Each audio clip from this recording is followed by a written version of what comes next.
Changes for third form students from 3 secondary schools in Belize City are on the horizon as members and administrators of the Ministry of Education presented some findings and solutions that they are preparing to carry out for the upcoming school year beginning August 2014. These changes came about following a process that began January this year with the initiation of an assessment of 9 secondary schools. While the assessments for 6 of the 9 schools are still incomplete, 3 of the high schools whose assessments were concluded are now embarking on a project that will see the synergy of some classes, particularly for third form students of Maud Williams, Excelsior, and Sadie Vernon High Schools. Brenda Armstrong, who has been on the team from the onset, explained the progress that has been made since the process began. We started on January 22nd of this year.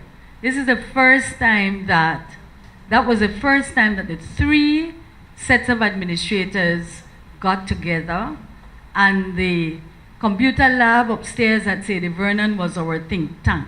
That's when we shared the school self-assessment findings, and the principals got a chance to say what were the areas that they would like to address out of their findings. We then met with the boards of the 3 high schools, the entire board, not just the board chairs, and received and got a chance to answer all the questions that they would raise as well. By May 27th, with the students' choices collated, we then knew the number of teachers that would be needed to deliver the programs, not just the third form choices, once we had clarified those, but the staff deployment for the 3 schools. By May 29th, last week, Thursday, we finalized arrangements for teachers to participate in planning sessions so that in the last 2 weeks of June, the teachers would come together with facilitators to make year plans and have, for first and second form especially, a clear idea of where the curriculum delivery would and should go. This new approach in fine-tuning the quality and delivery of education at these 3 institutions comes as part of the Quality Child-Friendly School Initiative that is under the umbrella of the Ministry of Education and has been found crucial in undertaking after statistics have shown a constant decrease in enrollment. In 2009, the total number of enrollment for the 3 schools was 676. 4 years later, in 2013, that number fell to 511, leaving the student-teacher ratio outside the national norm of 15 students to 1 teacher.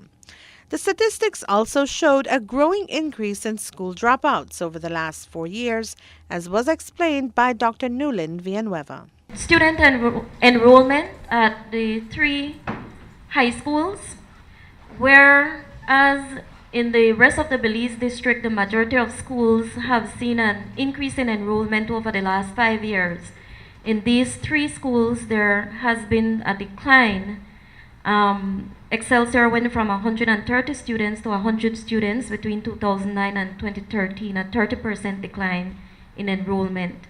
Maud Williams, when you look at the 5-year trend, they're about the same. However, they were as high as 336 students last school year and then went down to 259.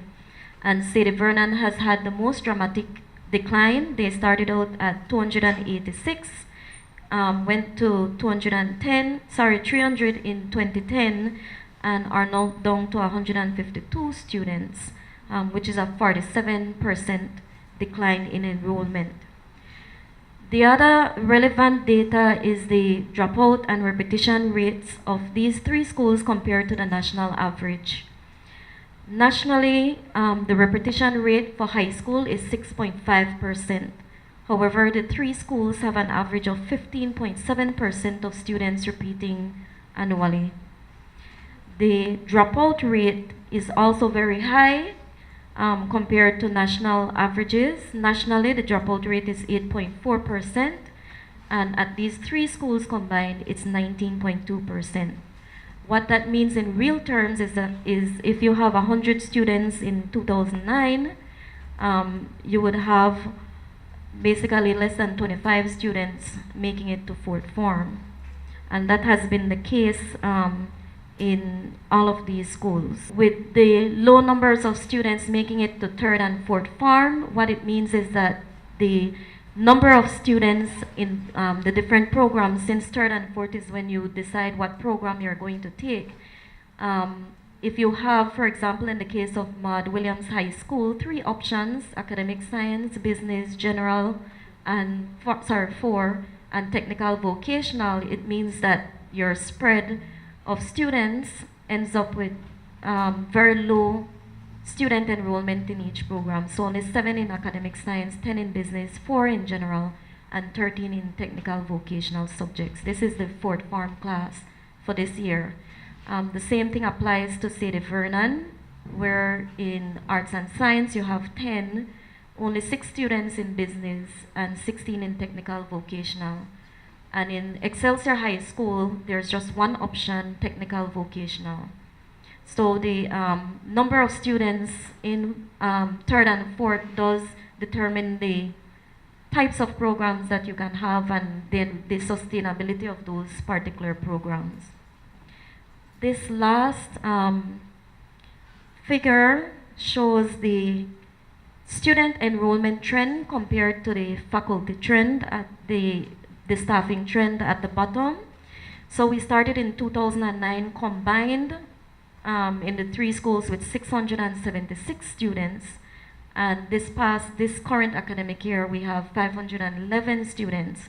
However, you will notice that the staffing level has remained practically the same. We started with 63 teachers and have 61 teachers in 2013.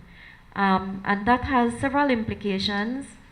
One, the student-teacher ratio nationally is 15 students to 1 teacher. In these schools, it's more 8 and 9 teachers to students to a teacher. And especially since the way in which secondary financing now occurs, the number of students determines how much money the school gets. And so with overstaffing, you have very little money left for financial aid programs, academic support programs, if you have to spend that on staffing.